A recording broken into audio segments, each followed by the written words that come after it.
Alright mga kapanok, may bago na naman tayong mga sisiw ngayon. Sisiw ng pabo. So mga kapanok, nag-incubate tayo ng itlog ng pabo.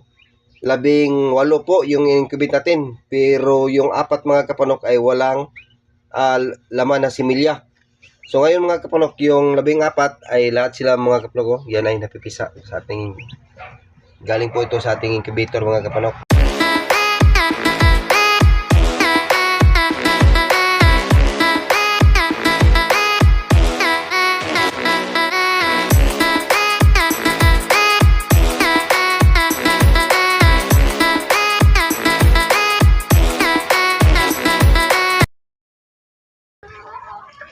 Magandang umaga mga kapanok. Ngayon po ay nandito tayo sa ating area. So update ko po kayo mga kapanok. Tapos yung bagyo dito sa atin. So hindi naman po tayo masyado natamaan ng bagyo dito. Pero pakita ko po sa inyo mga kapanok yung area natin. Yan. Yung alagaw. Inom.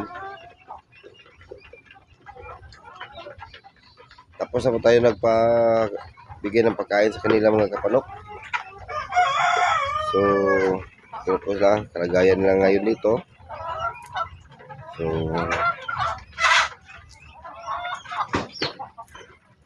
hindi po masyado maputik ang area natin ngayon dito. Dahil yung bagyo ay hindi naman masyadong tumatama dito. Hangin lang. Yung hangin ang malakas. So, yung ulan ay mahina lang. So, yan sila. Saka may bagong baba po tayo mga kapanok, yung dalawa doon. No?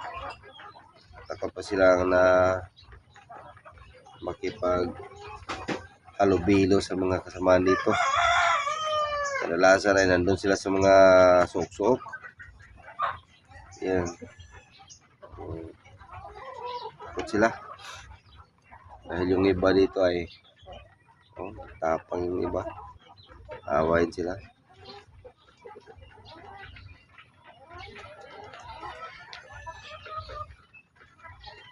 So, ang ating pabo mga kapanok ay may bago tayong mga sisiw na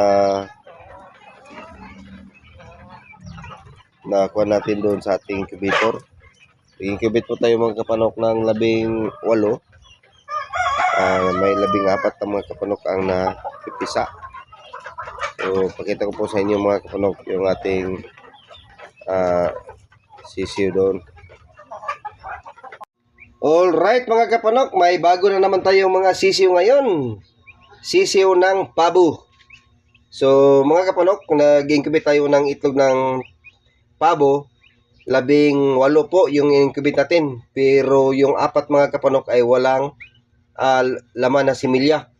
So ngayon mga kapanok, yung 14 ay lahat sila mga kapanok. Yan ay napipisa sa ating, galing po ito sa ating incubator mga kapanok. So ngayon ay nilagay mo na dito sa styro box.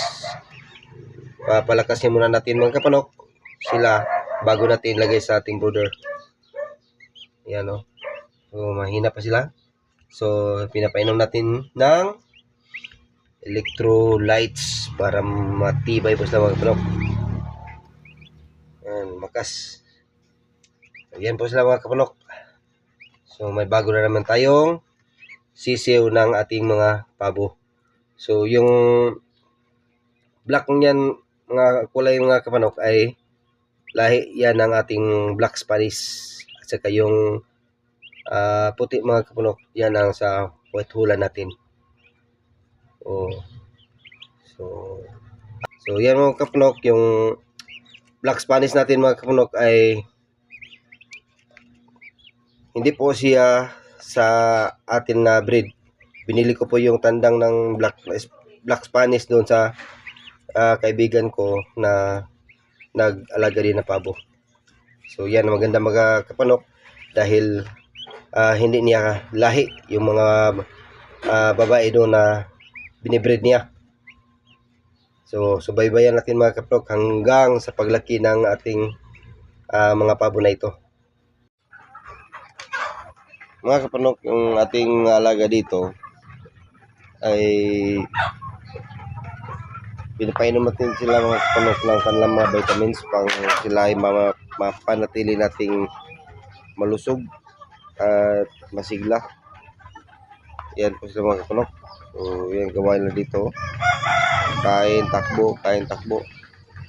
So kung hindi natin sila bigyan mga kapanok ng kanilang mga vitamins, delikado po mga kapanok pag di tayo magbigay, dahil yung mga kahay ko dito na may malaga din sila ay nagkasakit. So yung atin dito mga kapanok ay kung maiwasan natin ay kailangan natin na ma-prevent yung mga sakit na dumaan. So yan po sila. Sa ngayon po mga kapanok, yung ating manok dito ay wala pang umiitlog. Sila mga kapanok, nag-stop sila ng pangingitlog dahil sa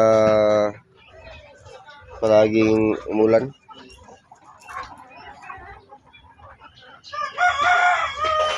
Sa mataghapon mga kapanok ay umulan dito, pero hindi naman masyadong malakas.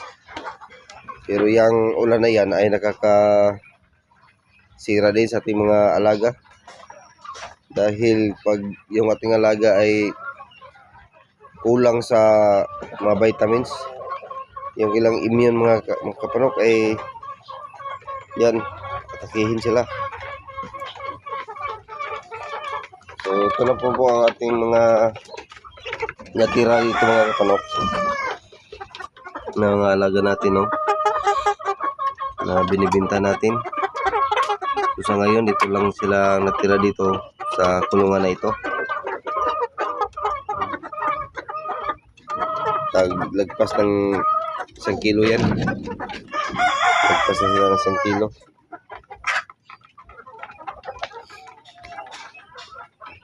Saka dito din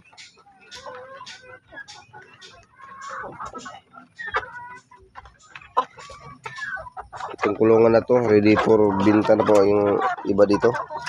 Kung yung iba may maliliit, parang yung iba hindi pa abot ng 1 kilo. So may mapipili na dito.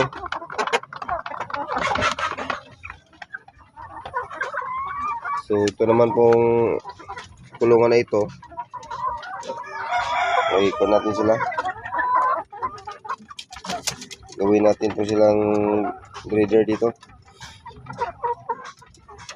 Maya pakawalan natin dito sa kulungan itong dalawa na to.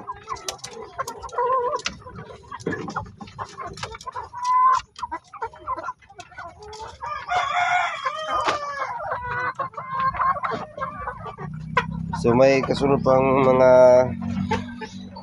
nasa ibang kulungan mga kapanok ay binta din natin dito. Parang may mapipili na po tayo dito na kulungan. So parang may umiitlog mga kapanok, oh, may umiitlog.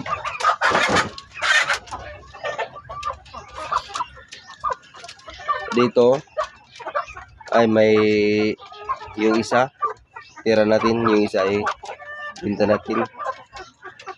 Dito yung dalawa tira natin, to natin ito ibinta. Gawin natin itong dagdag na pang paitlog natin dito.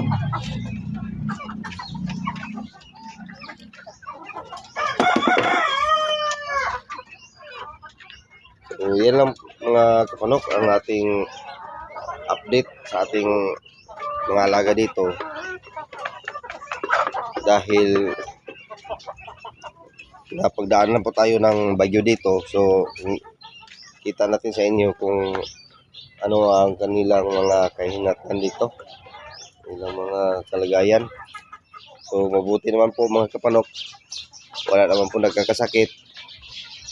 Sa awa ng Panginoon ay malusog po yung ating mga alaga dito. Basta importante lang mga kapanok na tayo ay magbigay sa kanila ng mga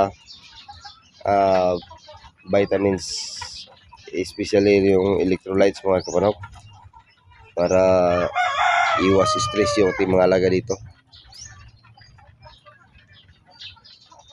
So yan lang muna mga kapanok ang video sa araw natin na ito. Sana i-subscribe niyo yung munting channel natin. At salamat po sa palagi niyong panonood at pagsuporta sa ating video. At thank you for watching mga kapanok sa inyo at God bless. Bye bye po.